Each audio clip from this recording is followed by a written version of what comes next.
Hello everyone and welcome back to our ALS Review channel.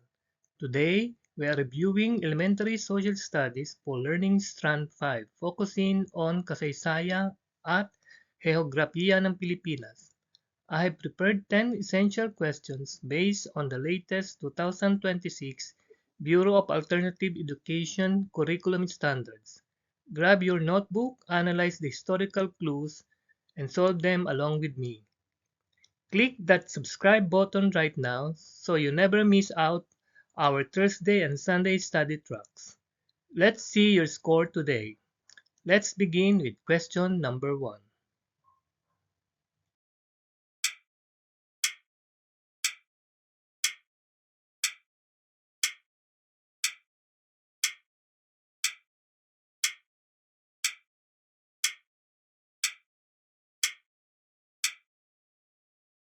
Ang tamang sagot ay C. Jose Rizal. Si Dr. Jose Rizal ang ating pambansang bayani na gumamit ng kanyang panulat at talino upang ipaglaban ang kalayaan ng bansa. Ang kanyang mga nobelang Noli at El Fili ang nagpamulat sa mga Pilipino laban sa pang-aabuso ng mga Espanyol. Ang option A ay mali dahil si Andres Bonifacio ang nagtatag ng KKK at gumamit ng dahas. Si option B naman ang Dakilang Lumpo at si option D ang unang Pangulo ng Republika. Letrang C ang ating tamang sagot.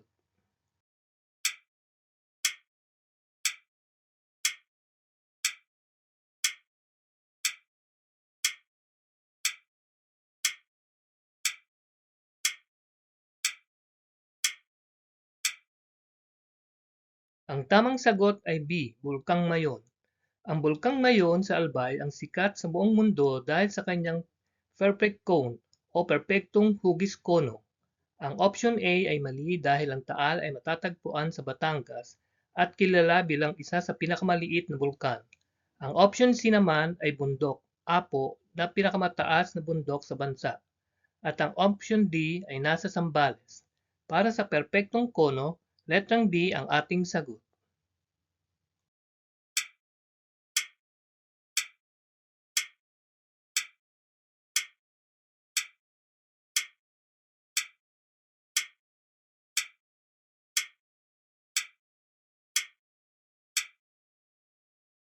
Ang tamang sagot ay A, Luzon. Ang Pilipinas ay nahahati sa tatlong malalaking pangkat ng pulo, Luzon, Visayas at Mindanao. Ang Luzon ang pinakamalaking pulo at ito ang matatagpuan sa pinakahilagang bahagi ng mapa ng Pilipinas. Ang Visayas ang nasa gitna at ang Mindanao naman ang nasa timog. Laging tandaan ang pagkakasunod-sunod na ito mula hilaga hanggang timog. Letrang A ang ating tamang sagot.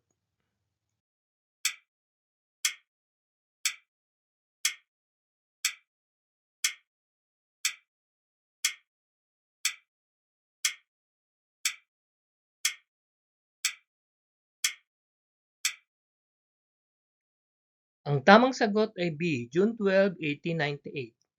Ito ang makasaysayang araw kung kailan iwinagayway sa unang pagkakataon ng pambansang watawat ng Pilipinas habang tinutugtog ang Marcha Nacional Filipina.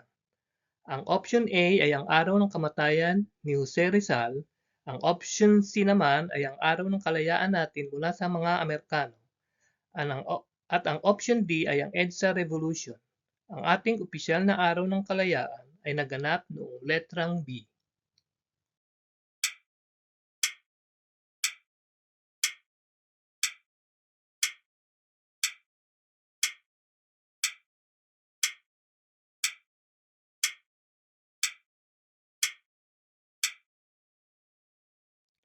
Ang tamang sagot ay B, tropikal.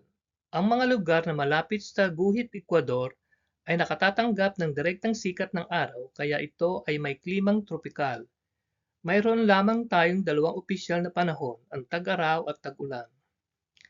Quick study tip para sa inyong text review upang mas madali ninyong makabisado ang mga geographical na terminong tulad nito, maaari ninyong gamitin ang YouTube shopping feature sa ibaba ng bidyong ito upang makabili ng mga murang highlighters at phone stands nang hindi na lumalabas ng app. Letrang B ang ating tamang sagot. Nasa kalahati na tayo ng ating Elementary Social Studies Practice Test. Ilang puntos ang nakuha ninyo sa unang 5 tanong? Naka-perfect ba kayo? I-comment ang inyong mga score sa ibaba upang makita ko ang inyong pagre-review. Kung ang tutorial na ito ay nakatutulong sa inyong pag-aaral, mangyaring i-click ang subscribe button ngayon at bigyan ng thumbs up ang ating video. Ang inyong suporta ay malaking tulong upang patuloy kaming makagawa ng mga ganitong kumpletong gabay para sa mga ALS learners. Ngayon, magpatuloy tayo sa huling 5 tanong. Narito ang tanong number 6.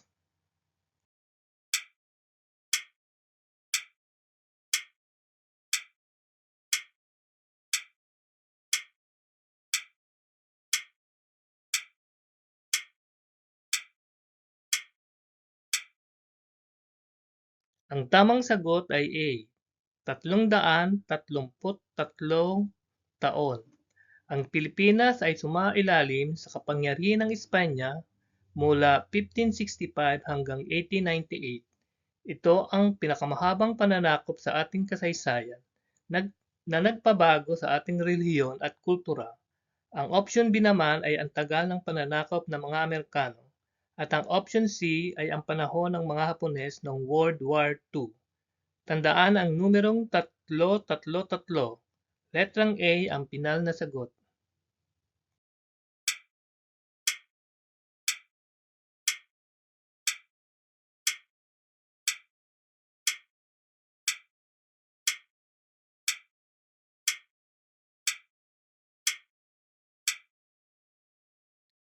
Ang tamang sagot ay C, Kargatang Pasipiko o Pacific Ocean. Ang silangang bahagi ng ating bansa ay direktang nakaharap sa Kargatang Pasipiko, kung saan nagmumula ang karamihan ng mga bagyong pumapasok sa Pilipinas. Ang option A naman ay matatagpuan sa kanlurang bahagi ng bansa. Dahil ang tinutukol ay ang pinakamalaking karagatan sa silangan, letrang C ang ating wastong sagot.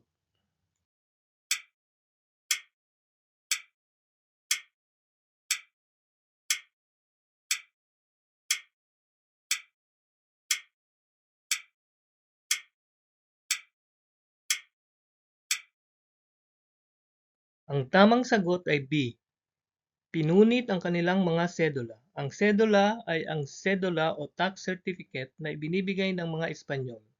Noong August 1896, sa sigaw ng Pugadlawin, pinunit nina Bonifacio bilang tanda na hindi na sila sasailalim sa batas ng mga dayuhan. Ito ang opisyal na simula ng Rebolusyong Pilipino. Letrang B ang ating sagot.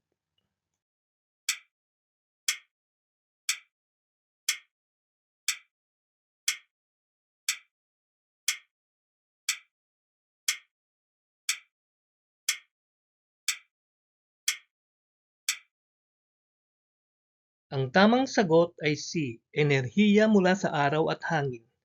Ang mga renewable resources ay ang mga yamang walang katapusan ng supply dahil kusa itong ibinibigay ng kalikasan araw-araw. Ang options A, B at D ay mga non-renewable resources. Kapag ang ginto, uling o langis ay kinuha natin sa ilalim ng lupa, aabuti ng milyong-milyong taon bago ito muling mabuo kaya madali itong mauubos.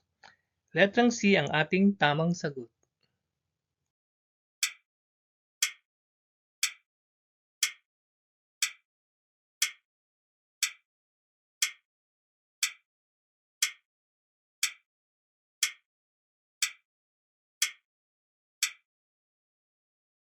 Ang ating huling tamang sagot ay B, Simbahan ng Baroussoin. Ang Simbahan ng Baroussoin sa Malolos, Bulacan ay tinaguriang Cradle of the First Philippine Republic. Dito nagpulong ang mga bayani upang isulat ang Malolos Constitution noong 1899. Ang options A, C at D ay mga sikat na simbahan ngunit matatagpuan sila sa Metro Manila at walang kinalaman sa deklarasyon ng unang republika. Binabati ko ang lahat ng nakakuha ng mataas na marka sa ating pagsusulit ngayon. Napakahusay ninyong tinapos ang ating 10 katanungan sa heograpiya at kasaysayan ng Pilipinas. Bilangin ang inyong mga tamang sagot at i-share ang inyong pinal na score sa comment section sa ibaba upang makita ko. Kung mababa sa 7 ang inyong marka, huwag kayong malulungkot. Ang kasaysayan ay nadadaan sa paulit-ulit na pagsasanay, kaya i-replay lamang ang video na ito gabi-gabi. Sa ating susunod na elementary level video na ipopost natin sa darating na Webes, sa ganap na ika-4 ng hapon, tatalakayin naman natin ang Learning Strand 4, Life and Career Skills upang mas mapalalim pa ang inyong kasanayan sa buhay at trabaho. Kung nakatulong ang aralin na ito, paki-click ang like, mag-subscribe sa ating channel, at ibahagi ito sa inyong mga kasamahan sa ALS. Maraming salamat sa inyong sipag, manatiling matiga sa pag-aaral, at magkikita tayo sa susunod nating elementary lesson. Bye-bye! Magandang araw mga kasolid ka-ALS. Sana ay may natutunan kayo sa ating video ngayong araw na ito. At tulad ng dati, humihingi uli ako ng pasensya dahil sa aking pagkabulol minsan at sa mga tahol ng aso na hindi ko talaga mapipigilan. Maraming salamat sa panonood. Hanggang sa muli.